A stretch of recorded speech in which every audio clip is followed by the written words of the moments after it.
नमस्कार, मैं हूं आपके साथ राखी लांबा और आप देख रहे हैं न्यूज एक्सप्रेस। कहते हैं असली नेता वही होता है जो जनता के मुद्दों को उठाता है और जनता के हित की बात करता है। बड़ी बड़ी राष्ट्रीय पार्टियों के नेता मंत्री जो काम नहीं कर रहे, वो काम राजस्थान से निर्दलीय शिव विधायक रविंद्र सिंह भाटी कर रहे हैं।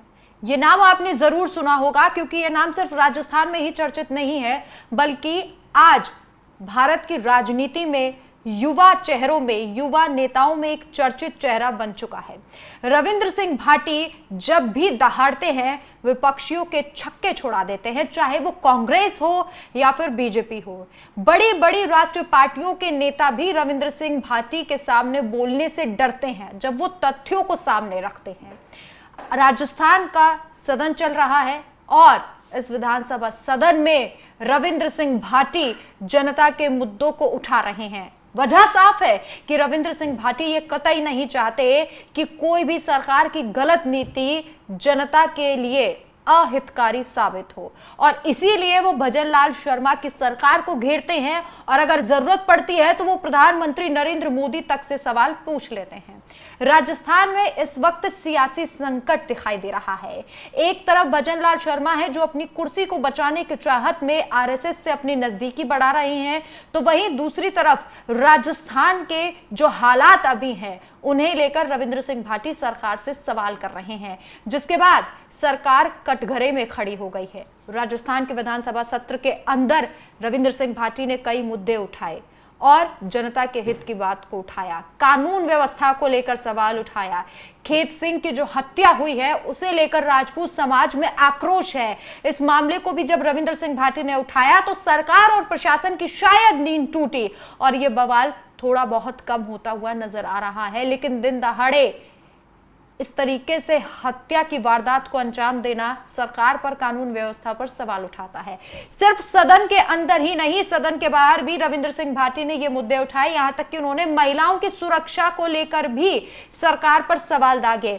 आप रविंद्र सिंह भाटी का बयान सुनिएगा, फिर इसी बयान पर चर्चा करेंगे और विस्तार से बताएंगे कि इस बयान में सरकार पर जो तीखे सवाल छुपे हुए हैं उनको आखिर क्यों जवाब उनका क्यों नहीं दे पा रही है सरकार, और कैसे भजन लाल शर्मा बचते नजर आ रहे हैं। और भाटी के इस रौद्र रूप को लेकर आज चाहे बीजेपी हो या फिर कांग्रेस, सभी बड़ी बड़ी पार्टियां डरती हुई नजर आ रही हैं। आप सुनिए सबसे पहले रविंद्र सिंह भाटी ने सदन के बाहर क्या कुछ कहा और भजन लाल शर्मा की सरकार की कैसे पोल खोली है।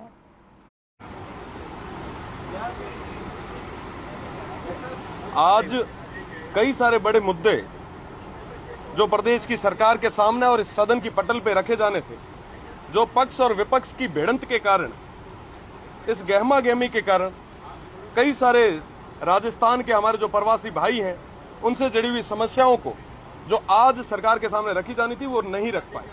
मुझे लगता है कि सदन को पूरे तरीके से चलने देना चाहिए। पक्ष और विपक्ष दोनों मिलके प्रदेश के लिए काम करे, न कि यहाँ पे आके हंगामा करे। मेरा तो एक विशेष जो आज विशेष उल्लेख था 295 के जरिए प्रवासी राजस्थान भाई जो दक्षिणी भारत में अलग अलग राज्यों में रहते हैं, आपने थोड़े दिन पहले देखा होगा कि किस तरीके से राजस्थान के प्रवासियों के साथ में मारपीट हुई, लैंग्वेज बैरियर के कारण उनको परेशान किया गया। हमारा संविधान का आर्टिकल 19 कहता है कि भारत के अंदर आप कहीं पे भी जाके निवास कर सकते हैं, व्यापार कर सकते हैं, पर हमारे प्रवासियों के साथ में इस तरीके से आए दिन घटनाएं घटित होती है और प्रदेश की सरकार, राजस्थान की सरकार आंखें बंद करके बैठी है। आप विचार करें, जब राइजिंग राजस्थान की बारी आती है तो हम प्रवासी राजस्थानियों को बुलाते हैं, जब चुनावों की बारी आती है तो वोट के लिए उनके पास जाते हैं, पर आज जब उन पे संकट आया है और ऊपर और नीचे डबल इंजन की सरकार है तो उनके हितों की रक्षा करना भी प्रदेश की सरकार की जिम्मेदारी है। पर आज के समय में इस तरीके का कोई कार्य नहीं हो रहा है, जो काफी दुखद है। 295 के माध्यम से मैंने प्रदेश की सरकार के सामने ये विषय रखा भी है।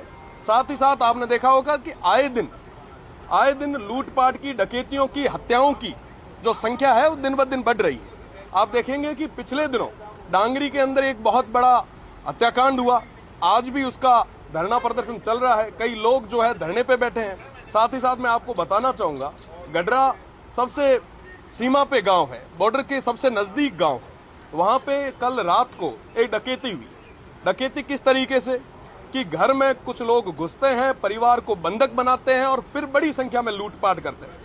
मैं पूछना चाहूंगा प्रदेश की सरकार से, आपके माध्यम से, सदन के माध्यम से भी मैंने ये बात रखी कि आखिर ये तमाम चीजें कब तक चलेगी? ये अपराधियों के हौसले जो बुलंद हो रहे हैं, ये आखिर कब तक चलेगा?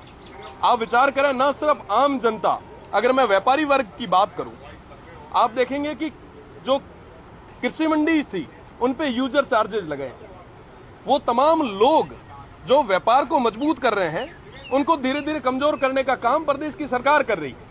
आप उन व्यापारियों पे, उन मंडी के जितने भी व्यापारी हैं, उन पे ये टैक्स लगा के उनको इस कंपटीशन के जमाने में धीरे धीरे बाहर कर रहे हैं, काफी बड़ा नुकसान आप पहुंचा रहे हैं। ये तमाम चीजें नहीं होनी चाहिए। और कई सारे मुद्दे जो 8 करोड़ जनता से जुड़े हैं, उन पे चर्चा होनी चाहिए, हाउस चलना चाहिए। आज कारखानों पे भी चर्चा चल रही थी, हमने बात की कि आप समय बढ़ाएं, पर कम से कम जो श्रमिक है उनके हितों का भी ध्यान रखें।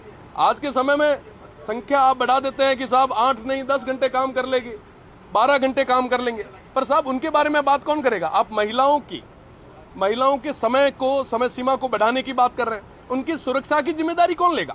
ये तमाम चीजें, अकाउंटेबिलिटी तय होनी चाहिए। ये तमाम चीजें जब तय होगी, उसके बाद आप बिल लाओ। आगामी समय में भी जो बिल आ रहे हैं, उन पे भी मजबूती के साथ प्रदेश की जनता का, पक्ष और विपक्ष को छोड़ के प्रदेश की जनता के हित में जो होगा, उसके लिए आवाज उठाएंगे। बहुत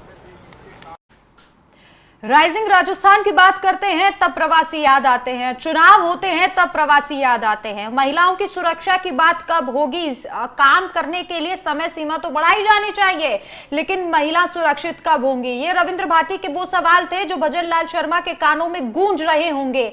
इसी के साथ आपको यह भी बता दें कि भजन लाल शर्मा ने जो मुद्दा उठाया है कानून व्यवस्था को लेकर, हाल ही में खेत सिंह नाम के एक व्यक्ति की हत्या कर दी गई। दिन दहाड़े खेत में यह हत्या की गई, जिसके बाद बवाल हुआ था और यह बवाल इतना बढ़ गया था कि भजन लाल शर्मा के लिए गले की फांस बन गया था, क्योंकि भजन लाल शर्मा से शायद राजस्थान नहीं संभल रहा है। विपक्ष लगातार इस बात को कह रहा है कि राजस्थान में कानून व्यवस्था जो है वो बहुत ज्यादा चरमराई हुई है। क्या यह पूरा मामला था जिसे लेकर रविंद्र सिंह भाटी ने आवाज उठाई? ये भी आपको बताते हैं, जो एक खबर में छिपा है और उसमें लिखा गया है कि ये पूरा जो मामला है ये 2 सितंबर की रात का है, जब खेत में सो रहे किसान खेत सिंह पर धारदार हथियार से हमला हुआ। आरोप यह है कि उसने हिरण का शिकार कर रहे लोगों को रोका था, जिससे रंजिश पनपी घायल किसान ने अगले दिन इलाज के दौरान दम तोड़ दिया था। हत्या से गुस्साए लोगों ने दुकानों और डंपर में आग लगा दी। गुरुवार को धरना प्रदर्शन के दौरान भीड़ बेकाबू हुई, पथराव आगजनी हुई। पुलिस ने लाठीचार्ज और आंसू गैस का सहारा लेकर हालातों पर काबू किया। 2 पुलिसकर्मी घायल हुए, 26 उपद्रवियों को पकड़ा गया। आपको यह भी बता दें कि खेत सिंह अपने पीछे पत्नी, एक बेटी और 3 बेटे छोड़ गए हैं। समझौते और अंतिम संस्कार के बाद गांव के हालात फिलहाल शांत है, लेकिन घटना ने पूरे सरहदी इलाके को हिलाकर रख दिया है। आपको यह भी बता दें कि एक सदस्य को संविदा नौकरी देने पर बात हुई है कि एक सदस्य को संविदा की नौकरी दी जाएगी, लेकिन क्या ये काफी है राजस्थान में बढ़ते अपराध को रोकने के लिए? क्या भजन लाल शर्मा को कोई ठोस कदम नहीं उठाना चाहिए? जो मामला रविंद्र सिंह भाटी उठा रहे हैं, क्या उस मामले को उठाने के लिए सरकार को कोई भी उचित कदम नहीं उठाना चाहिए था? ऐसे मामले लगातार राजस्थान में बढ़ते जा रहे हैं और चूंकि रविंद्र सिंह भाटी इन आवाजों को बुलंद कर रहे हैं, इसलिए शायद रविंद्र सिंह भाटी भी कई आंखों में खटकते हैं। उन्होंने साफ तौर पर कहा कि सदन में जनता की बात होनी चाहिए, लेकिन ऐसा नहीं होता। पक्ष और विपक्ष दोनों हंगामा करते हैं, जिसके बाद सदन को स्थगित कर दिया जाता है, जबकि सदन में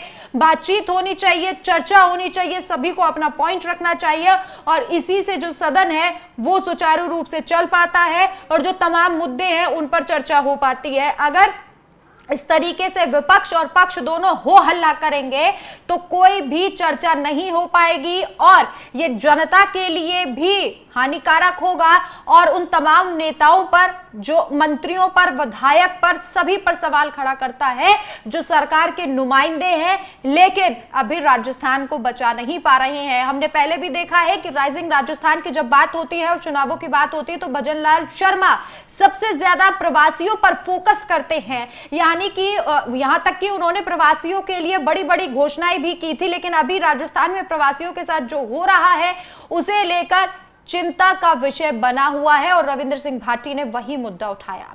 और रविंद्र सिंह भाटी का सदन के अंदर भी और बाहर भी ये रौद्र रूप देखने को मिला है। आपकी क्या राय है? क्या आप भी सहमत हैं रविंद्र सिंह भाटी ने जो भी कहा?